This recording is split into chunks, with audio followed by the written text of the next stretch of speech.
Hello guys, in today's video I will be showing you how to fix eFootball error problem. So the answer is easy, just go to the settings and then scroll down to the apps section and then go to the search and search eFootball and then go to the storage, and here you will find this clear cache option. Click on it.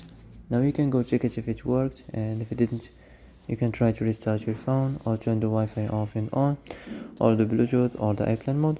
Also you can try to clear data, but be careful. If you clear data, all this application's data will be deleted. This includes all files, the settings, the accounts, the databases, etc. So be careful if you want to clear your data.